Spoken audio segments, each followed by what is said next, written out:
Tell me more, bro. I'm telling you, you gotta fix this shit because it's not. And this is something I'm big on entrepreneurship, bro. Is like health and wellness, dude. Because it's like Tristan just said, bro. If you ain't alive, you fucked up.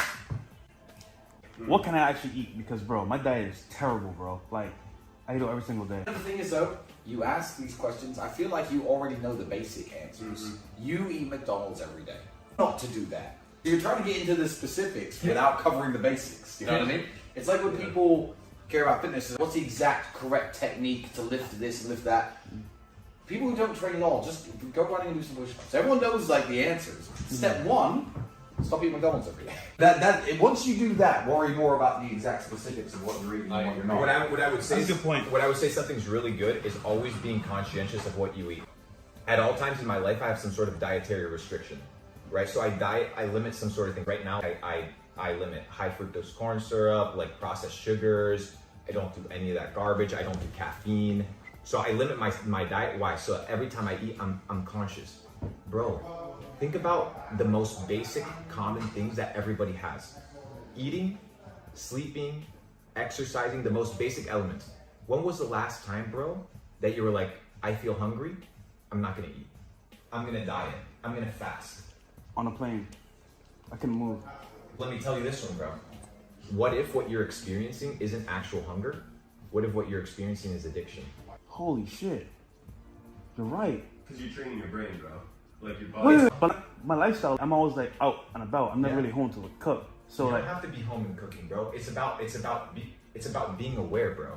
It's about being aware. Maybe when you feel like, I'm gonna go to McDonald's or I'm gonna go to Taco Bell, maybe it's not that you're hungry, maybe your body's craving the poison, bro. What if the food is designed specifically to make you an addict? And that is a perfect example. Coca-Cola. Is Coke, would you say it's sweet or is it salty? sweet, Perfect. Guess how much sodium is in Coca-Cola? a lot. Why? Because it's addictive. Not only that, why? What does salt do? It makes you thirsty, bro. It dehydrates you and makes you drink more. They purposely put a lot of salt, sodium in it for you to get thirsty to drink more, and then they put sugar to cover it up. I'll give you an example. Another one, Gatorade, right? We talk about electrolytes and it boosts you up. Do you know that when they're putting it into the actual plastic bottles, it's boiling hot? And What is boiling plastic, right? Boiling hot water or liquid and plastic do? It dissolves the plastic into microplastic. Into the drink. Into the drink. Microplastics. And there's petroleum-based ingredients in it as well, a lot of stuff. You know, it's a perfect example of like, okay, you know what? That's why we don't vape. We don't do any of that shit, bro. Okay, let's be devil's advocate here. Yeah. All right, you guys are telling all this information, but guess what? You're gonna die anyway. Yeah. So what? But here's the thing: is how do you want to live? Yeah. It's not how do you want to die. It's how do you want to live? Like, do you want to wake up brain fog, like an accident, fucked up, or do you want to wake up in a scenario where you feel empowered to take over, to conquer? Like, how do you wake up? I don't want to wake up feeling, bro. Think of how delusional it is to wake up tired. Yeah. What's the whole fucking point of sleep? It's to wake up rested. But motherfuckers are out here eating at 2 a.m. That's me, bro. We talked about it, yeah. Okay. So you told me yesterday, bro. Yeah, bro. Don't do that, cause like, for example, I'll go do the podcast, then go to the club network. You know, might be with a chick, whatever. Yeah. And you know what? You're hungry? Yeah, I'm hungry too. We go eat, and back to the crib, do our thing, and then I go to sleep. Yeah. But like he's saying, if I eat that late, I can't process the food like I normally would, right? No. Well, there's multiple scenarios. One, your body only has X amount of energy, right, that it can expend.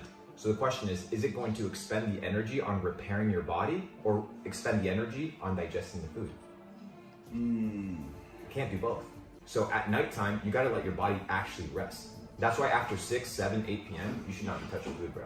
And if you're extremely This guy, that's why this guy can get back into shape, bros, because this guy naturally lives in a state where he's doing intermittent fasting every day of his I life. eat 3,500 calories in a single meal once a day. Yeah, a lot of the time. that's better A lot of the time. That's what I do. It's the most in ideal the scenario. afternoon, not before. So I always go to sleep a bit hungry.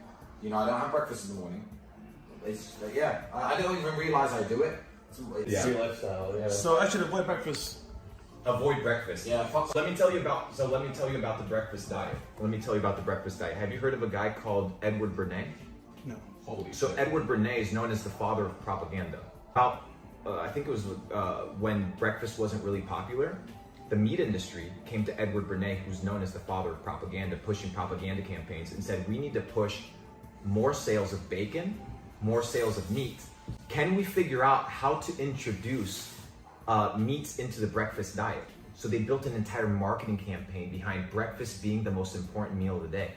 It skyrocketed. Sausage sales, bacon sales, Egg. ham sales. Bro, breakfast wasn't a thing. They made it a thing. Money, bro. And then it's the And most you important want to meal know of the day. and you want to know the I craziest just part? all the time. You know who's the nephew of, or the family member, I think of Sigmund Freud or one of these guys, of the guy from Propaganda, Edward Bernays. You know who's his family member? Okay. Klaus Schwab. The founder of Netflix. And what is Netflix, bro? It's a Propaganda machines, bro. It's all propaganda machines, bro. It's, Wow. I'm telling you, bro, the Matrix is so fucking deep. You gotta start like reassessing everything. And there's a really good verse in the Bible that says, "When I became a man, I put away childish things." Yeah. You have to be able to put away things to become the next guy, bro. You gotta become the next level to get to the next level, bro. You gotta put away the bullshit foods. You're stronger than that, G. If you can't control what you put in your body, then what can you actually control? So when I'm hungry, what do I do? You ask yourself, you ask yourself, do I need to eat? No. It's okay being hungry, G. You're not gonna die.